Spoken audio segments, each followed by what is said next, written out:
Hello, tea timers. I'm just going to stir my tea first. Then I'm going to show you, look at these, gluten-free Walker's Pure Butter Shortbread. A friend of mine sent these to me. So you might have had shortbread before, but this, or anything like it in English, is called a biscuit, not one of those big fat things you have for breakfast here.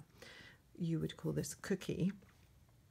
And something that people do in England is they'll get their biscuit and they'll dunk it in their lovely hot sweet tea.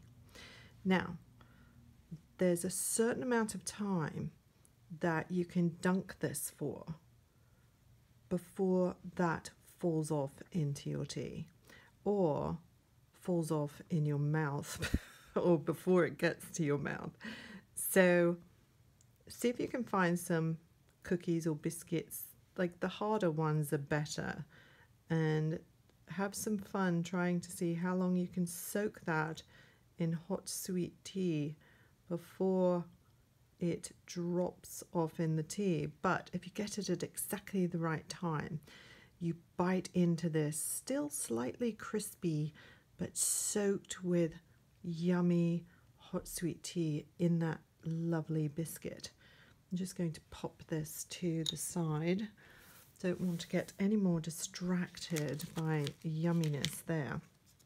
So what I thought I'd quickly go over today and give you some info on is painting skin.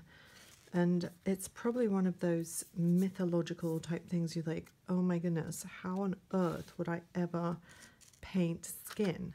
Well, here are 3 colors that you can play about with that will give you some fabulous skin tones. So alizarin crimson, yellow ochre, and cerulean blue.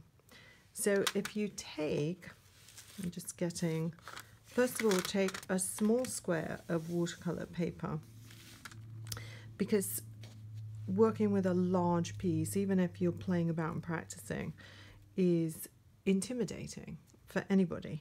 And what you could do is just do a bunch of little ovals, or you could do squares, or you could just not draw on this at all and just make splodges of paint. But I thought it'd be fun just because I'm trying to show you a skin tone to do little ovals.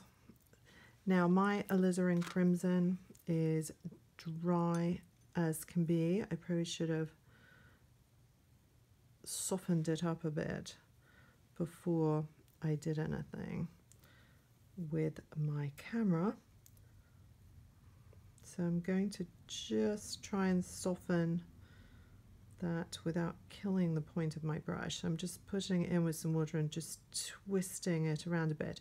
So never throw your watercolor paint away if it's all dried up and crispy like this. What you could do is cut this all open and put it in a little jar with some water and label the jar what the color is. So I've got here some alizarin crimson. Also what I've got is several bowls of water, so I can try and keep my colors as clean as possible. Now this is a professional tube of yellow ochre. This is more of a student quality, but really good student quality. And then I'm going to put the lid on so I don't get a crispy dried one. So now I'm going to take some clean water and I'm going to take a little blob of that yellow ochre, make a little puddle, and then I'm going to add a little bit of that alizarin crimson and then some more water to lighten that up. And then I'm going to just put a wash. I'm going to move this out the way. Being a lefty, it's very difficult for me to wield my paintbrush in mid-air. I'm just going to pull that wash over that little oval there. So what you can do is you can play with this and maybe add a little more of that red. See what happens? You're just playing, remember? So this is a pinker color.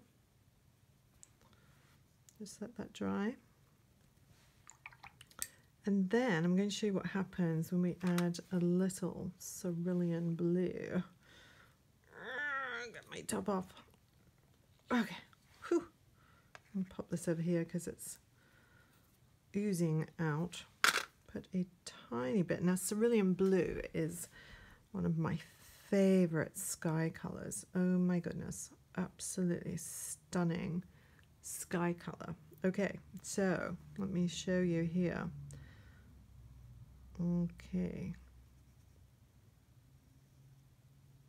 Let's see what happens when you add the blue. So really, in reality, you have 3 primary colors here.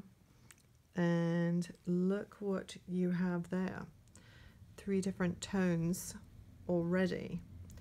So what I would suggest, if you want to learn how to make skin tones, just play around with these 3 colors and see how many different tones you can get from mixing more water or different amounts of each paint, and look how realistic those skin tones look with just those 3 colors.